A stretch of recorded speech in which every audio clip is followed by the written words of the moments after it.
주님께서 여러분과 함께 요한이 전한 거룩한 복음입니다.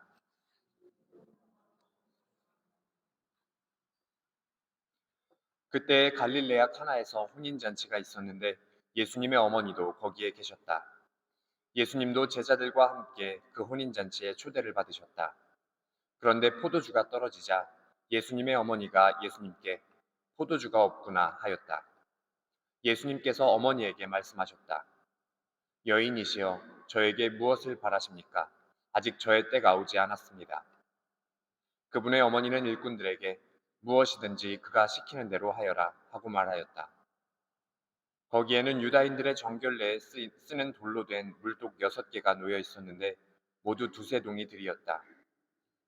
예수님께서 일꾼들에게 물독에 물을 채워라 하고 말씀하셨다. 그들이 물독마다 가득 채우자 예수님께서 그들에게 다시 이제는 그것을 퍼서 과방장에게 날라다 주어라 하셨다. 그들은 곧 그것을 날라갔다. 과방장은 포도주가 된 물을 맛보고 그것이 어디에서 났는지 알지 못하였지만 물을 퍼간 일꾼들은 알고 있었다.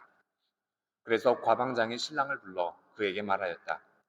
누구든지 먼저 좋은 포도주를 내놓고 손님들이 취하면 그보다 못한 것을 내놓는데 지금까지 좋은 포도주를 남겨두셨군요. 이렇게 예수님께서는 처음으로 갈릴레아 카나에서 표징을 일으키시어 당신의 영광을 드러내셨다. 그리하여 제자들은 예수님을 믿게 되었다.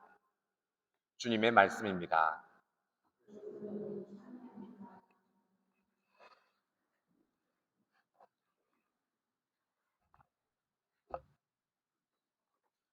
참 예수님, 오늘 강론은 하나 질문을 하면서 시작을 해보려고 합니다. 오늘 복음 내용 들으셨잖아요. 이거 맞추시면 제가 큰 선물 하나 드릴게요. 오늘 이 혼인잔치의 이야기를 들었는데 누구의 혼인잔치였을까요? 당연히 모르죠. 안 나와 있으니까요. 저도 모릅니다. 근데 이렇게 우리가 누구의 혼인잔치인지 언급은 되어 있지 않은데 이게 내용을 따라가다 보면 마치 예수님이 이 혼인잔치 호스트인 것처럼 그렇게 복음서는 그리고 있습니다.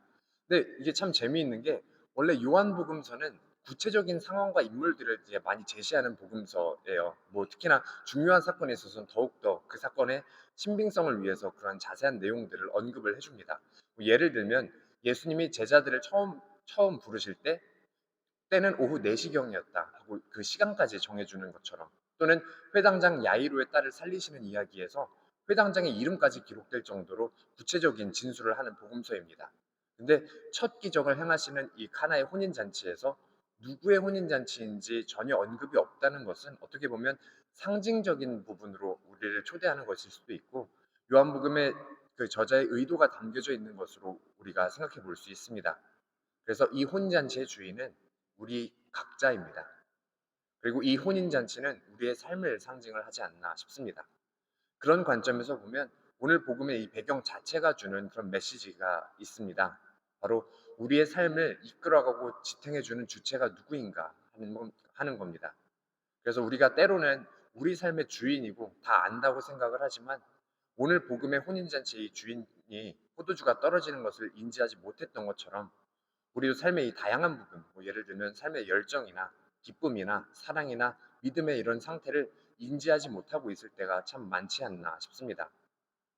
그럴 때 늘 우리에게 먼저 신경 쓰시는 성모님과 예수님이 우리가 알지 못하는 방식으로, 이해하지 못하는 방식으로 삶을 충만하게 해주신다는 메시지가 오늘 복음 안에 담겨져 있지 않나 묵상해 봅니다. 그러면 이제 이 첫 기적의 그 소재가 되는 물과 이 포도주에 대해서 한번 이야기를 해보고 싶어요. 포도주를 이 성경적인 관점에서, 특히 요한복음의 관점에서 바라볼 필요가 있습니다. 이 요한복음 전체를 통틀어서 보면 포도주가 2번 나옵니다. 오늘 복음으로 읽었던 첫 기적인 이 가나의 혼인잔치에서 처음 나오고요. 그리고 이 예수님의 마지막 순간인 십자가 위에서 한 번 또 나오게 되죠. 그래서 오늘 복음에서 본 것처럼 카나의 혼인잔치에서는 예수님이 물로 좋은 포도주를 만들어서 사람들에게 주십니다. 이 과방장이 얘기를 하죠. 사람들 원래 좋은 것을 먼저 쓰고 나중에 다 취하고 나면 질이 안 좋은 걸 쓰는데 아직까지 좋은 포도주를 남겨두셨군요 하고 감탄을 하는 것처럼 예수님이 사람들에게 주신 포도주는 좋은 포도주였습니다. 근데 반대로 요한복음 19장에서는 십자가에 매달려서 예수님이 목마르다 하고 외치시자 사람들이 우슬초 가지에 해면을 꽂아서 신포도주를 예수님께 드리는 장면을 보도하고 있습니다. 이제 이 요한복음에서는 이 포도주가 사랑을 상징을 합니다. 그러면 이 첫 기적에서 좋은 포도주는 우리 인간을 향한 예수님의 완전한 사랑을 의미하는 거겠죠. 그리고 십자가에서 인간이 예수님께 드린 이 신포도주는 미움이나 또는 불완전한 사랑을 상징을 합니다. 여기서 더 인상적인 부분은 예수님께서 그 신포도주를 받아 드신다는 점입니다.